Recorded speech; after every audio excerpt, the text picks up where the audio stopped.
my partner. We got another great one ahead of us, talking about some things that are going in our community, the partnership that we're having with some of the organizations in our community. Absolutely right. You know, in the police department, we have the 4 Ps. One of the vital Ps is the partnership portion that Colonel Katz really pushes internally in the department. And today, we have a great example of partnering with community members. And this will be one of our first times talking to our citizens that are partnershiping with our police department other than just law enforcement organizations and all. Right. So this is going to be great. Yeah, and we felt, you know, during our discussions, one of our majors, that we need to do more to show and highlight what our community does and how they support us. Exactly. And how we build that mutual working relationship. I am going to learn a lot on this one. I can tell you that right now. So let's get into it. Today we have a group called Chesterfield Gives Back. They started back in 2020. They became an official nonprofit in 2021. Mm-hmm. And we're going to have them introduce themselves, and then we're going to talk about what is Chesterfield Gives Back. Right. So let's get started. All right. I'm Adam Berry. I'm the founding president of Chesterfield Gives Back.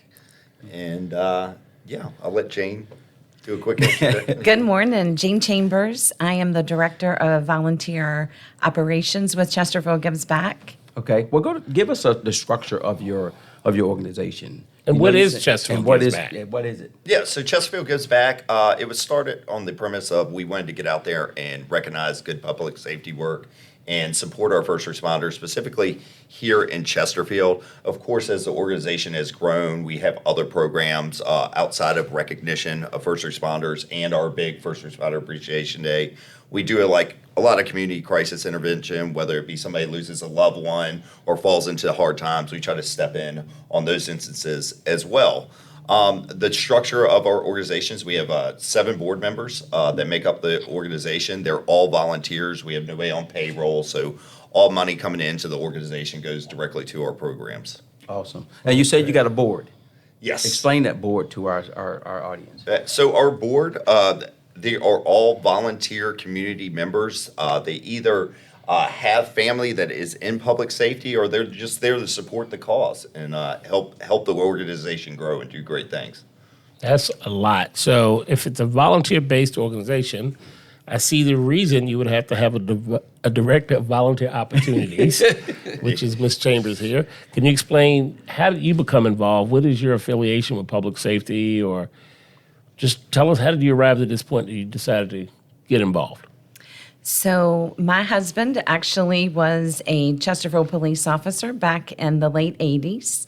And my sister-in-law is a current police officer with the county, and I believe she's tapping in at 33 years, maybe number 1 on the annual leave list at this point in her career. And my husband is now he is in the fire department, and is an assistant chief there. And our youngest son was military, oldest son was fire department. So my whole life has been public safety. Mm-hmm. So they're very important to me, and I felt like the lack of recognition was not there. So I felt like this was a good way to get involved and to show my support for all the people that are in public service. Well, explain what you all are doing to show the recognition to about law enforcement, or not only law enforcement, but public safety. So in addition to the event that we do yearly, we also try to find ways throughout the year to recognize. So if we see a police officer that maybe has stopped to assist a young mother with a flat tire, then we like to try to find out who that person is and reach out to them. And maybe it's just a small token from Starbucks, a gift card. So we try to find opportunities, and we're kind of always looking on social media to find those opportunities. So when you all share the goodness that maybe a citizen does in the county even, a good example would be the deputy that recently stepped in on a fire. She was, I believe she works for the sheriff's office, but she stepped in and assisted with kids. It was off duty, and so we did something to recognize her. Oh, wow. So always looking for opportunities. Awesome. And we really, and not only, but if they have like a family situation where they may need something, we try to step in and do what we can to assist there as well. Wow. Now, I know when this started, if we go back historically, it was in 2020 when you started it, and there was a lot of social justice issues going on, a lot of anti-police, defund the police. So did this grow out of the need to say, hey, we are here, we're present, and Yeah. how did we arrive at that time? And that's absolutely what kind of drove this thing to fruition is, myself, I've been in the military for 20 years, and throughout my career, I've never felt like a lack of appreciation. If I go out in uniform, it's always thank you for your service, thank you for your service, and it's humbling and I appreciate it. But I was like, the public safety sector doesn't. I feel like there's a lack of that same appreciation across the public safety sector, and realistically, me being in the Army for 20 years, only 2 years of that have I been in like a combat environment. Right. The rest of that Exactly. time, I'm kind of back in the rear, whether we're doing training or I'm sitting at a desk. Getting and ready. Getting ready. But I feel like our public safety, servants are out there every day, with the chance of, something dangerous could be happening to them. So, when I saw a lot of scrutiny on, specifically law enforcement, during 2020, I was like, that isn't Chesterfield because, being born and raised in Chesterfield, of course, I lived away from here for a long time being in the military, but coming back here, I was like, that is not my community. I know our public safety workers are out there doing the right thing day in and day out. And I was like, and the best way to foster that kind of good public safety work is to start recognizing it when we see it happen. Good. So, and the one thing I'll say is like, we're a big advocate of, if community members are listening to this podcast and they see a public safety worker out there, regardless of what department they were in, doing something above and beyond, reach out to us because we want to start recognizing them more. Good for you. We have the funds. We get gift cards and gift baskets and stuff from all the local restaurants and businesses and stuff, and we have that stuff for our recognition program. So we advocate for people to reach out to us when they see that kind of stuff happen. Wow. And they can reach out to you on your website, chesterfieldgivesback.org, and we'll say that at the end of the podcast as well. But for right now, it's chesterfieldgivesback.org to learn more about the organization, how to make a donation, how to support So the event. if they visit our website, there's it has contact information for every one of our board members. They can find us on Facebook. Just search Chesterfield Gives Back. That's another good way to get in contact with us or donate. And like you said, on our webpage are all the different ways to donate, including ways that you could donate without any additional cost to yourself. So we're part of the Amazon and the Kroger rewards programs, Right. where you just enroll in it, and just by shopping at Amazon or Kroger every day, some of that money gets kicked back to Chesterfield Gives Back. Wow. Wow. So let's talk about the big event that you have each year. So, I need to know about that one too. right, I do need it's to a know huge event, and it's steadily grown, and you have a lot of public support, including the use of the Outlook at Saddle Ridge. From what I understand, that's donated by the owners to support this organization, and it's a beautiful facility. But you have a huge event each year for First Responder Appreciation Day. Yes. How has it grown, and how many people? Tell the listeners about it. Jane, can you start by telling us how do you organize volunteers for that day? That's a great question. It takes a lot of work. Because there's like 1,000 people who attend the event, right? 1,000 people. And what people may not realize is that this event, it takes us about a year Wow. to get it all planned out and to reach out to people within the community to donate and to just organize the event. So last year, you all are probably familiar with CERT here in the Yes. county. I actually was able to get them involved as well. And so they came out and handled all of the parking for us. Right. And it was a worry that we didn't have because we also allow first responders that are on duty to attend the event. So we want to make sure they're parked in a way Sure, that they if they can get need to out. get out. Exactly, exactly. So it takes a lot of time and effort. There is a website that we use where people can volunteer. So they can find me on the ChesterfieldGivesBack.org website, and my email is there. And if people are willing to volunteer, then they can contact me for this coming year's event. Wow. Wow. So what happens on the day of the event? So what happens on the day of the event? And let me back up. This is for Chesterfield County Public Safety, Only. the police department, the sheriff's office, the fire department, as well as emergency communications. Yes, it's for all of them employed by those departments and their immediate family members. Right. So with that said, there's a lot of people invited. Right. Yes. A lot of people invited because you're talking, probably 1,800 employed, members. Right. To include their families. Right. That's a lot. It's a lot. And it's grown. It's grown so much. The first year we did law enforcement only. We didn't really. So it was sheriff and police department. We really didn't know how much traction we were going to be able to gain on this thing. And I remember we did it in Pocahontas State Park the first year. And I remember I had all these barbecue teams out there. So I recruit 16 barbecue teams. They come out and compete in 6 different categories. And that's how we feed all the attendees. They get to walk around and try the different samples from all the different barbecue teams. At the end, they get to vote on their favorite, and we give out trophies to those people. And it's amazing because they come out there, the barbecue teams put so much work into this. They come out there and they cook overnight for this thing. So they put a lot of time and effort into it.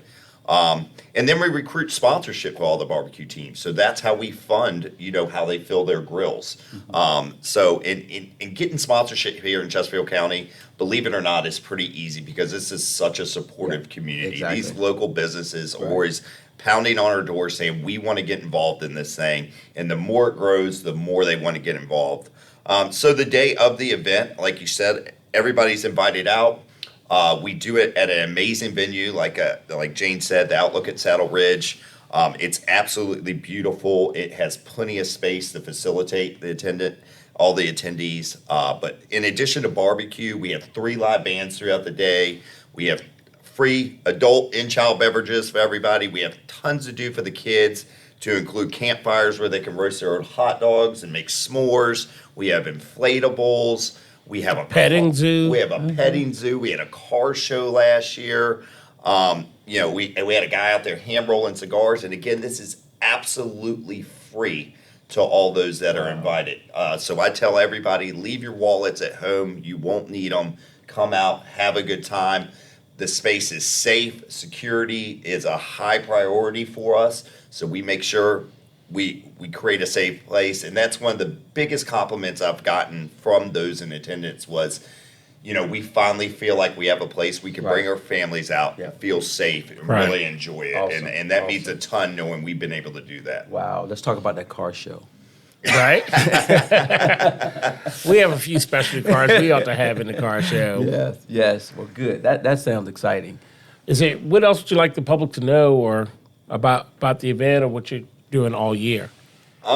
Really, what drives this event is, donations. As you can imagine, it takes a lot of money to put something like this on. So, when we're out there, asking for donations or doing different fundraising events, we just ask the community to consider supporting us because we're very transparent about where those donations go, and a lot of them go right to public safety. Of course, we have other programs. We do some other things in the community for families that have fallen into hard times and things of that nature. But a lot of it goes towards that big event at the end of the year. Awesome. That's good. Awesome. Well, I have one question. Do you all have anything else you'd like to add?